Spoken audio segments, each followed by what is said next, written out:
제목을 따라서 하겠습니다. 이스라엘의 위로를 기다리는 자. 오늘은 대강절 셋째 주일입니다. 이미 우리가 잘 아는 대로 대강절이란 영어로 어드벤트인데 오다, 이러한 뜻입니다. 즉 메시아가 이 땅에 오시는 것을 기다리는 절기입니다.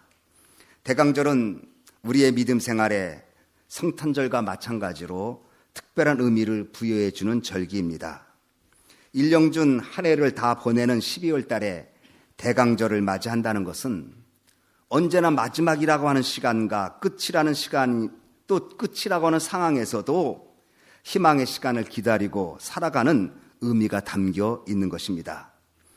대강절은 이 땅에 메시아가 오실 것이기 때문에 고난과 어려움 중에서도 기대감, 즉 소망을 갖고 살아야 한다는 것을 포함하고 있는 절기입니다. 하나님께서 내가 그 길을 보았은즉 그를 고쳐줄 것이라, 그를 인도하여 그와 그의 슬퍼하는 자에게 위로를 다시 얻게 하리라고 시편 이사야 57편 18절에 말하고 있습니다. 오늘 본문에는 이스라엘의 위로를 기다리는 두 사람이 나옵니다. 한 사람은 시므온과 한 사람은 안나입니다. 25절에 시므온을 가리켜서 이스라엘의 위로를 기다리는 자라고 말했고, 38절에 안나 선지자는 예루살렘의 구속을 기다리는 자라고 말했습니다. 이 두 사람은 삶의 무거운 짐을 지고 고난 중에서도 메시아를 기다리고 소망 중에 인내한 사람들의 모범적 인물입니다. 29절을 보면 시므온은 아기 예수님을 자신의 팔에 안고서 이렇게 기도했습니다. 주제여, 종을 평안히 놓아 주시는도다. 평안히 놓아 주었다는 이 말은 그동안 시므온이 살았던 삶의 무게가 어떠한지를 짐작케 하는 단어입니다. 실로 시므온은 이 땅에서의 당한 고난과 삶의 무거운 짐으로 인하여 힘들어할 때 사람들의 위로를 기다리기보다는 하나님의 위로를 바라보면서 견뎠던 사람입니다. 안나 선지자는 소개하기를 과부된 지 84년이라고 말했습니다. 얼마나 힘들고 외롭고 거친 삶을 이어 선지자가 살았겠습니까? 안나 선지자 또한 기도와 금식하며 이스라엘의 구속을 기다리면서 기다렸던 여인입니다. 그런데 이 시므온과 안나 선지자가 이스라엘 위로를 주는 자, 예루살렘을 구속하는 자인 아기 예수님을 만나게 됩니다. 유대 나라에서는 남자아이가 태어나면 태어난 지 8일 만에 할례를 줍니다. 그리고 아이의 이름을 정해줍니다. 21절 말씀을 보면 예수님도 태어난 지 8일 만에 할례를 받고 예수라고 하는 이름으로 불려졌다고 말하고 있습니다. 물론 그 이름은 하나님께서 이미 져준 이름이지만 8일 만에 할례를 받고 예수라고 이름을 져줍니다. 그리고 아기가 태어난 지 40일이 되면 산모는 율법의 전례대로 성결 예식을 거행해야 합니다. 이때 마리아와 요셉이 아기 예수님을 데리고 예루살렘 성전으로 갔습니다. 마리아와 요셉은 아기 예수님을 하나님께 드리는 예식을 행하려고 성전에 들어가는데 한 사람이 급히 쫓아옵니다. 그가 시므온이었습니다. 그는 성령의 감동으로 이 아기가 구속자인 것을 알았습니다. 그리고 찬양합니다. 28절 말씀을 다 같이 읽겠습니다. 시작. 시므온이 아기를 안고 하나님을 찬송하여 가로되, 됐습니다. 아기를 안고 하나님을 찬송하면서 이제 주님 나를 평안히 낳아주십시오. 내가 주의 구원을 보았사옵나이다. 만민이 예비하신 것이고 희망을 이방을 비치는 빛이고 주의 백성 이스라엘의 영광입니다. 예수님을 가리켜서 만민 앞에 예비하신 분이고 이방을 비치는 빛이고 주의 백성 이스라엘의 영광이라고 아기 예수님을 안고 그렇게 찬송합니다. 안나 선지자는 성전에서 기도하다가 시므온 이후에 아기 예수님을 만납니다. 자, 이들이 어떤 점이 훌륭했기에 당시 제사장도 있고 선지자도 있었을 것이고 많은 주의 백성들이 있었음에도 불구하고 시므온과 안나라는 여인이 이스라엘 구속자, 이스라엘 위로를 주는 예수님을 만날 수 있었을까요? 첫째로 그들은 남달리 기다렸기 때문에 만날 수 있었습니다. 주님을 간절히 사모하고 마음과 뜻을 다해 주님 만나기를 사모했던 사람들이기에 주님이 맨 먼저 그들을 만나도록 해주셨습니다. 시므온과 여선지 안나는 그냥 지나다가 만나면 되겠지, 어쩌하다가 만나면 만나겠지가 아니라 정말 내 생애에 이스라엘의 희망을 주고 구속함을 주시는 메시아를 만나기를 정말 간절히 기도할 때에 그 간절함과 기대감이 그들이 예수님을 만나게 했다는 것입니다. 누가복음을 보면 들에서 양을 치다가 천사의 전한 복음을 들은 그 목자들도 누구보다도 먼저 주를 만났지만 사모하는 사람들이었습니다. 동방박사 세 사람도 별을 찾아가면서 참 하나님의 아들 예수 그리스도를 만나는 기대감 속에 그들에게 축복을 받게 되었습니다. 오늘날 우리의 삶의 한복판에 찾아오실 예수님을 어떤 사람이 만납니까? 사모하고 기다리는 사람이 만납니다. 히브리서 11장 6절에 하나님께 나아가는 자는 반드시 그가 계신 것과 자기를 찾는 자들에게 상 주시는 자이심을 믿어야 할지니라고 말하고 있습니다. 오늘 여러분 성전에 들어올 때 정말 예수님 만나는 기대감을 가지고 성전에 오십니까? 정말 살아계신 하나님이 나의 찬송을 들으시고 나의 기도를 기울이시며 나의 간절함을 아시고 계신 그 하나님을 만날 수 있다고 믿고 성전에 들어오십니까? 성전에 이 시므온과 안나는 성전에서 예수님을 만났는데 간절한 기대감이 있었을 때 만나게 되었습니다. 그러면 어떻게 기다려야 할까요? 시므온과 안나는 약속의 말씀을 믿고 기다릴 수 있었습니다. 26절에 그가 주의 그리스도를 보기 전에는 죽지 아니하라는 성령의 지시를 받았다.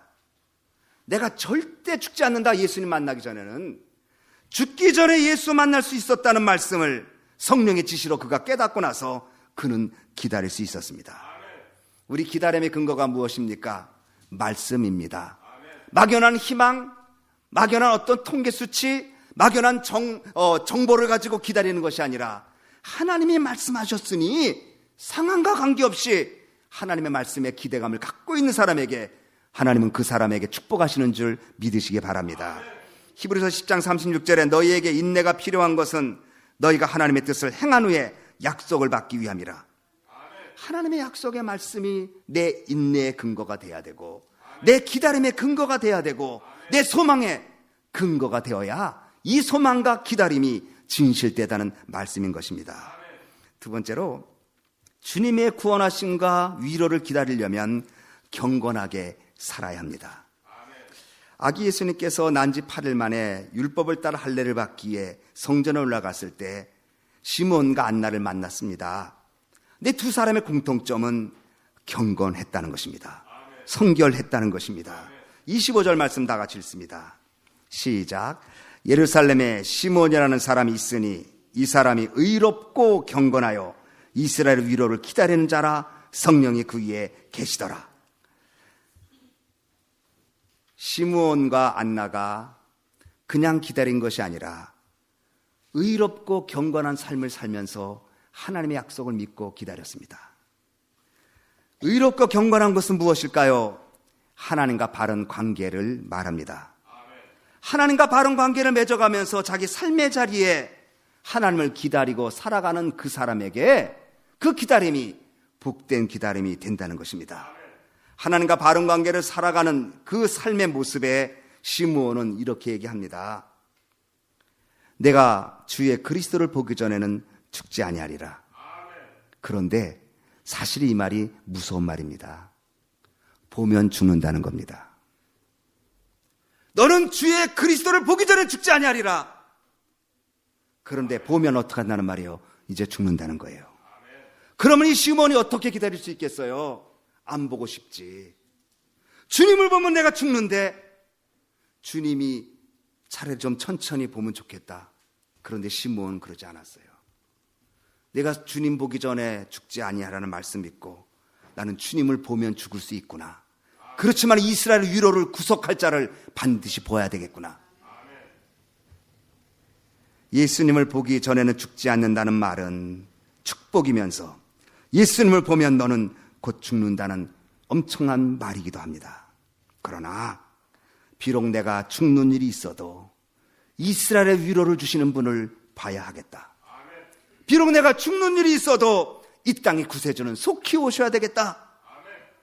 바로 여기에 시므온의 경건함이 달려있다는 것입니다.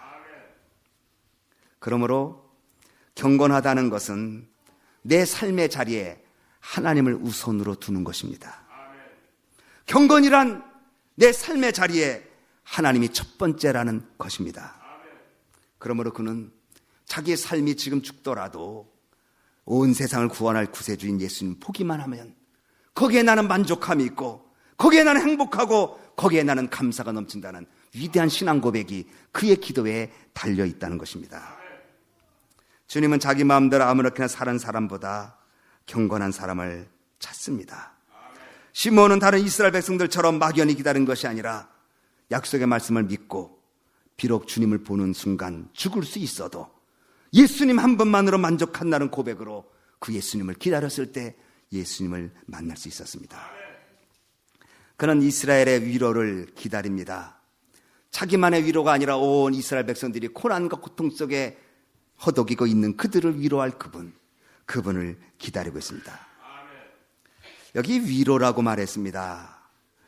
예수님을 만나면 위로를 받습니다. 폴 틸리라는 사람이, 그 신학자가, 사람은 세 가지 마음이 있다고 그래요. 특별히 공허한 마음, 두 번째는 죄책감, 세 번째는 두려운 마음이 담겨 있다고 그래요. 그런데 이 공허함과 죄책의 마음과 두려움, 우리 주님 예수 그리스도의 위로를 통해서만 해결될 수 있다는 것을 우리는 믿어야 합니다.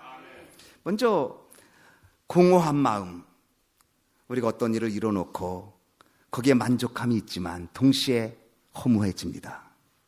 자녀들을 열심히 키우느라고 정말 고생하고 사업을 이루느라고 애썼는데 어느 순간에 자녀들이 다 크거나 이제 집을 떠나고 자기 독립된 생활하면 어느 날 집에 들어오는 순간에 빈 둥지에 들어오는 허탈감이 많다고 그럽니다.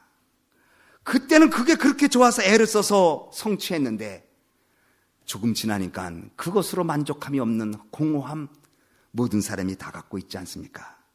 그래서 그 공허함을 메꾸기 위해서 다른 세상적인 방법으로 채워보지만 그 공허함을 메꿀 수 없어 허덕이는 것이 오늘 우리의 모습 아닙니까? 그래서 하나님만이 메꿀 수 있는 그 공간, 바로 주님의 위로가 들어가야 그 공허함이 의미가 있는 삶이 되는 것을 우리는 알아야 합니다.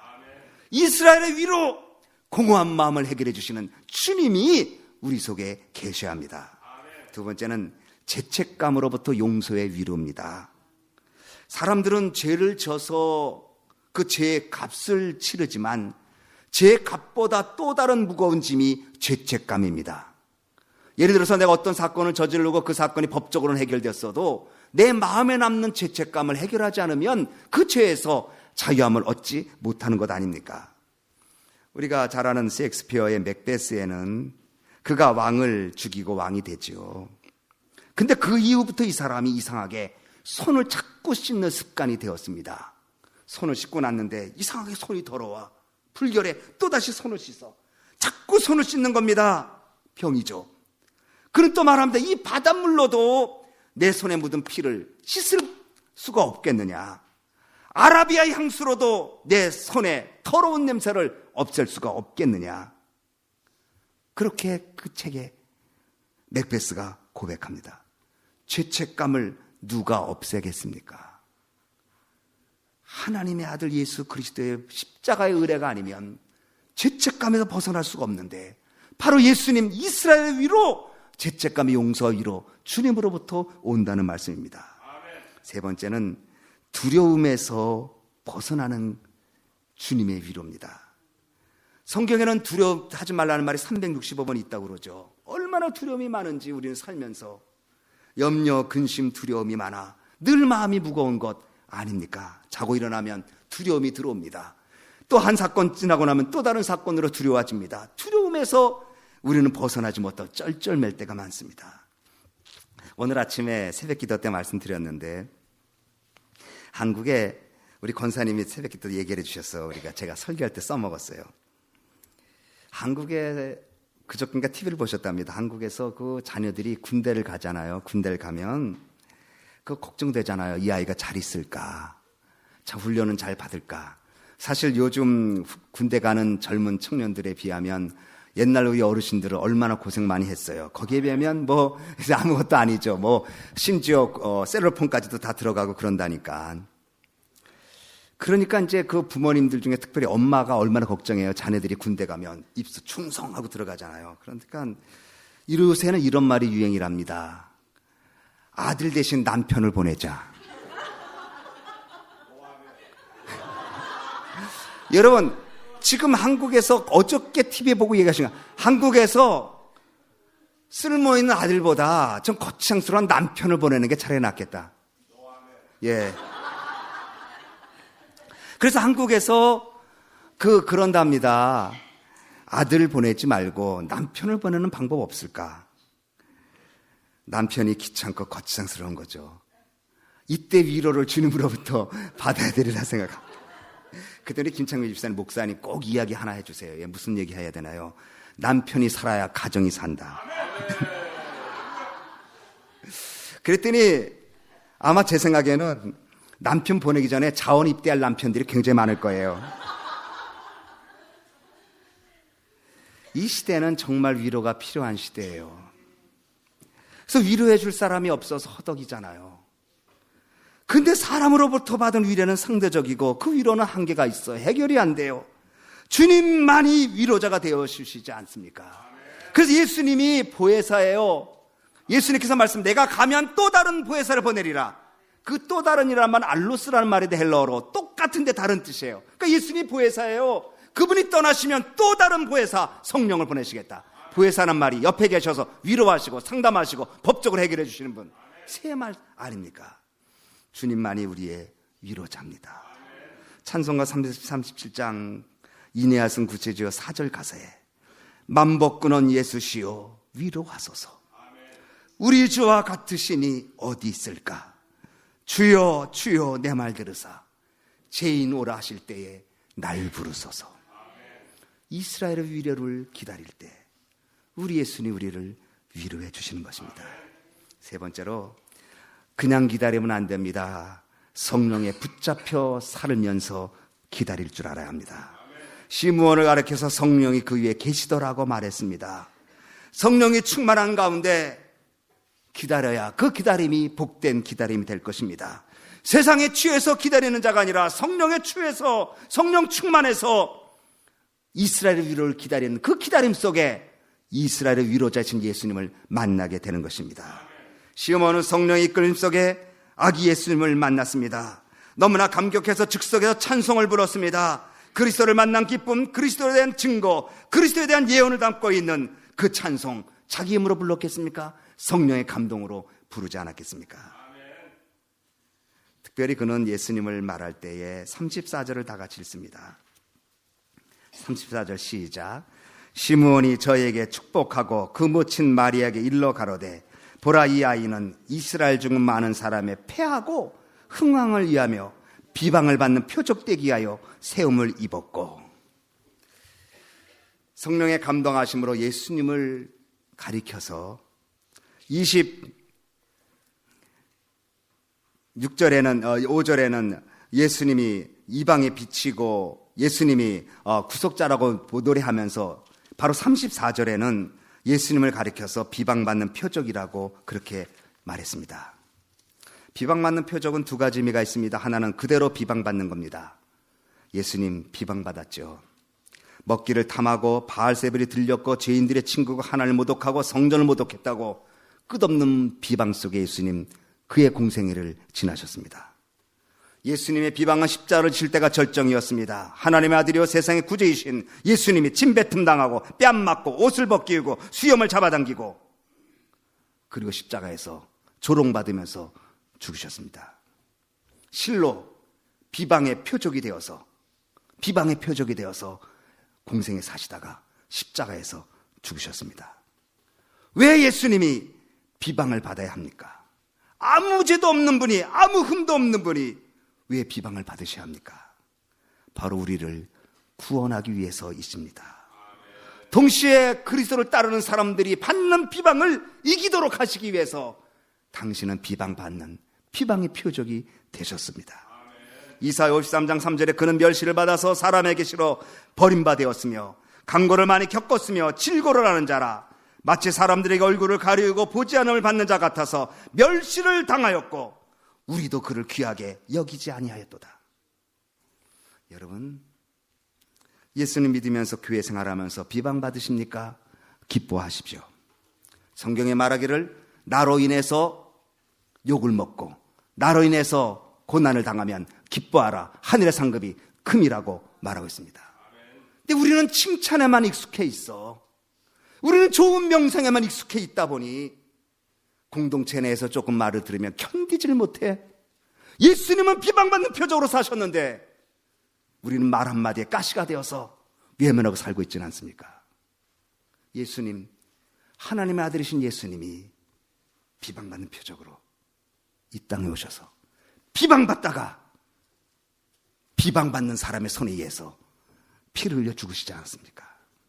여러분이 진정 예수님을 사랑하십니까? 주님을 섬기다가 받는 고난과 모욕이 있다면 기뻐하십시오. 거기에 하늘의 위로와 상급이 넘쳐나야 될 것입니다. 두 번째로 비방받는 표적이란 모순의 표적입니다. 성경을 보면 여러분 세상적 관점을 보면 모순투성이에요. 아니 예수님이 하나님의 아들이고 메시아라고 그러는데 제왕 같은 모습으로 나타나지 않고 말구에서 태어나시고 목수일 하시고 힘없고 가난한 나사렛 출신이고 조그만 나귀 새끼 타고 예루살렘 입성하시고 예수님 하나님 아들 같지 않게 모순나게 이 땅에 지내셨어요. 그는 모든 것을 가지셨지만 머리둘 것 없이 가난하게 사셨어요. 그는 수많은 것을 명령할 수 있지만 그는 하나님의 명령에 순종해서 묵묵히 십자가를 지셨어요. 하나님 말씀은 애통하는 자가 복이 있다고 말합니다. 원수를 미워하라고 말하지 않고 사랑하라고 말합니다. 오리를 가면 십리를 가라고 말씀하십니다. 오른뺨을 치면 왼뺨도 대라고 말씀하십니다. 죽고자 하면 살 것이라고 말씀하십니다. 주는 자가 받는 자보다 복이 있다고 말씀하십니다. 높아지려면 낮아지라고 말합니다. 십자가를 지라고 말합니다. 자기를 부인하라고 말합니다. 역설적인 진리입니다. 하나님의 아들이면서 그는 실로 이 땅에 세상의 기준과는 모순된 삶의 모습을 보여주시면서 우리를 구원한 구원의 길을 걸으셨습니다. 그러나 세상 이치로 본 모순의 표적 같은데 하나님의 진리의 말씀에는 예수님이 진리입니다. 이 세상 모든 삶이 예수님 말씀대로 살면 그 삶에 하나님의 영광이 나타나게 되는 것입니다. 사랑하는 소망께 귀한 식구들, 우리는 대강절 기다리고 있습니다. 비방받는 표적이신 예수님을 기다리고 있습니다. 여러분 교회 공동체 속에서 혹시라도 마음 아픈 얘기를 들었다면 기뻐하고 그 이야기를 감사하고 예수님의 십자가를 생각하면서 믿음으로 나가기 바랍니다. 예수님 말씀은 모순입니다. 세상으로 보면. 그러나 그 모순된 예수님 말씀을 지키는 사람이 하나님의 영광의 자리에 앉게 된다는 것을 기억하시기 바랍니다. 저는 이제 말씀 마칩니다. 오늘을 대강절 셋째 주일입니다. 경건하게 하나님을 삶의 우선순위에 놓고 성령이 충만하고 그리고 비방받는 표적 되신 예수님을 기다리면서 대강절을 지난 여러분 되어지기를 주님의 이름으로 축원합니다. 기도하겠습니다. 사랑과 은혜가 풍성하신 고마우신 하나님 아버지 감사합니다. 하나님 아버지 시므온과 안나는 주님을 기다리는 사람이었 주님은 이때는 우리는 대강절을 지금 지내고 있습니다.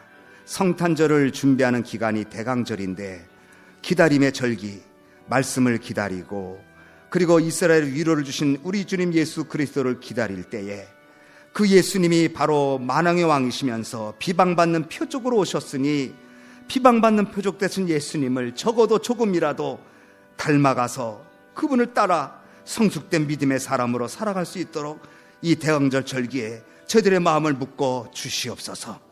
그래서 예수님 이 땅의 말구유로에 탄생하시고 공생의 기간 내내 멸시 천대 받으시고 모욕 받으시고 십자가에서 처절하게 돌아가셨지만 바로 그 죽음과 삶이 우리를 구원하는 구세주의 삶이었음을 우리가 따르게 하셔서 이 땅에 우리도 살아갈 때 사랑하고 권면하고 더불어 함께 가는 예수님 마음을 품는 저희들 되게 하셔서 모순적인 삶이지만 그 길이 진리의 삶이기에 낮아지고, 그리고 겸손하고, 그리고 애통하고, 그리고 나눠주고, 그리고 더불어가고 함께 가는 저희들 되게 주시옵소서.